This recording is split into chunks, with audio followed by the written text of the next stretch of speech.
როგორც საზოგადოებისთვის ცნობილია, საქართველოს შინაგან საქმეთა სამინისტროს ცენტრალური კრიმინალური პოლიციის დეპარტამენტში 4 ოქტომბერს ქალაქ თბილისში განვითარებულ დანაშაულებრივ მოვლენებთან დაკავშირებით გამოძიება საქართველოს სისხლის სამართლის კოდექსის 317, 222, 225 და 197 მუხლებით მიმდინარეობს.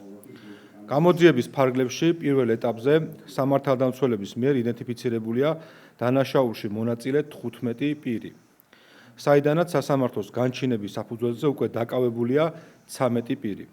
ესენი არიან თმ, ან, დჟ, ბმ, აგ, ეშ, გრ, ვფ, დს, მმ, ახ, კმ და სმ.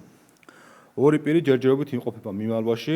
პოლიცია ატარებს შესაბამის ოპერატიულ სამძებრო და საგამოძიებო ღონისძიებებს მათი ადგილსამყოფელის დადგენისა და დაკავების მიზნით. საქართველოს შინაგან საქმეთა სამინისტროს თანამშრომლები აგრძელებენ შესაბამის საგამოძიებო მოქმედებებს დანაშაულის ჩამდენის სხვა პირების იდენტიფიცირებისა და მათი სისხლისამართლებრივ პასუხისმგებაში მიცემის მიზნით. აქვე საზოგადოებას მივაწოდებთ ინფორმაციას იმავე დღეს 4 ოქტომბერს ქალაქ თბილისში დაკავებული 2 პირის შესახებ. ქალაქ თბილისის საპატრულო პოლიციის დეპარტამენტის თანამშრომლებმა ცეცხლსასროლი იარაღისა და საბრძოლო მასალის მარსაწინააღმდეგოდ შეძენა შენახვის ფაქტზე საქართველოს სისხლისამართლის კოდექსის 236 მუხლით დააკავეს 1979 წელს დაბადებული რშ და 1978 წელს დაბადებული სფ. რშ-ს პირადი ჩრეკის შედეგად ამოღებული იყო საბრძოლო მასალა.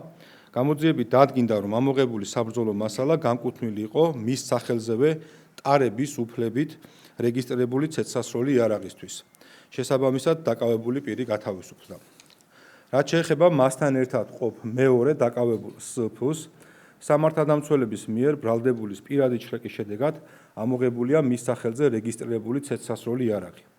ხოლო ქალაქ ბათუმში მდებარე საცხოვრებელი ბინის ჩრეკისას სპეციალურად მოწყობილი სამალავიდან დიდი რაოდენობით საბრძოლო მასალა, ჭიდები, აირწინაღები, ჩაფხუტები, რადიოგადამცემი მოწყობილობა და 150-მდე სიმბარათი.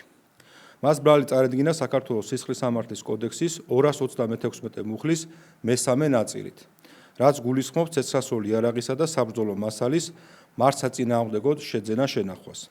დანაშაული 6 წლამდე ვადით თავისუფლების აღკვეთას ითვალისწინებს. აღნიშნულ სისხლისამართლის საქმეზე გრძელდება კომპლექსური საგამოძიებო მოქმედებები. დიდი მადლობა ყურადღებისთვის.